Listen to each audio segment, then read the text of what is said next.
بسم اللہ الرحمن الرحیم۔ آخر حضرت محمد صلی اللہ علیہ وسلم کے آنے سے پہلے لوگ اپنی بہنوں کے ساتھ زنا کیوں کرتے تھے؟ دوستو، اللہ کے نبی حضور محمد صلی اللہ علیہ وسلم کے دنیا پر تشریف لانے سے پہلے دنیا کا بہت برا حال تھا۔ لوگ ایک اللہ کو چھوڑ کر بتوں کی پوجا کیا کرتے تھے۔ صبح ہوتی تو سورج جیسے ہی چمکتا تو اس کو سجدہ کر لیتے تھے کہ تو ہی ہمارا خدا ہے۔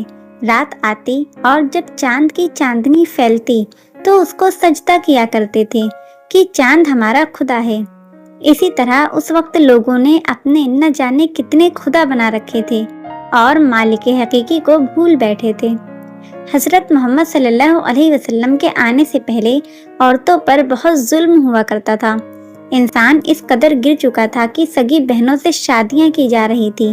اگر کسی کے یہاں لڑکی پیدا ہوتی تھی تو اس کو بتوں کے آگے رکھ کر قتل کر دیا جاتا تھا، اور کچھ لوگ لڑکی کے پیدا ہونے پر اسے دریا میں بہا دیا کرتے تھے۔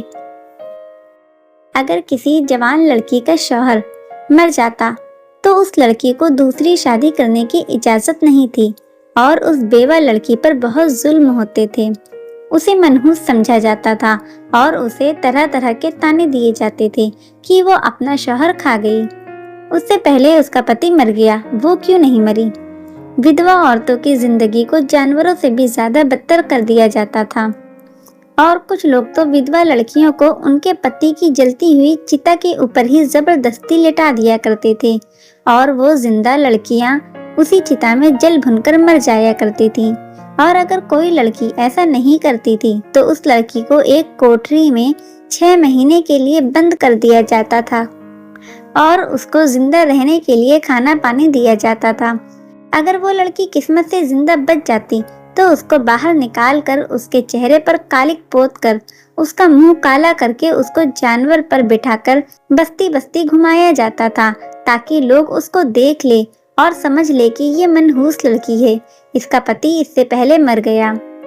عرب کا حال تو اور بھی برا تھا کہ وہاں پر لڑکیوں کی پیدائش کو منحوس سمجھا جاتا تھا، اور اگر کسی گھر میں لڑکی پیدا ہو جاتی تھی تو اس کا باپ اس لڑکی کو اس کی ماں سے چھین لیا کرتا تھا، اور اس کے بعد ایک میدان میں لے جا کر ایک گڈھا کھود کر اس میں اس لڑکی کو رکھ دیتا تھا، اور پھر اس کی گردن پر اپنا پیر رکھ کر دباتا تھا، اور اس لڑکی کی زبان نکل آتی۔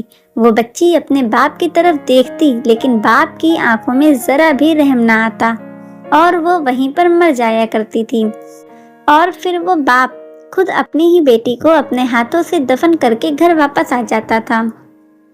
حضرت محمد صلی اللہ علیہ وسلم کے آنے سے پہلے حال اتنا برا تھا کہ اگر کوئی بچہ یتیم ہو جاتا تھا تو لوگ اس کی دیکھ بھال کرنے کی بجائے اس بچے کو مار پیٹ کر اس کی ساری سمپتی پر قبضہ کر لیا کرتے تھے، اور اس بچے کو اپنا غلام بنا کر رکھا کرتے تھے۔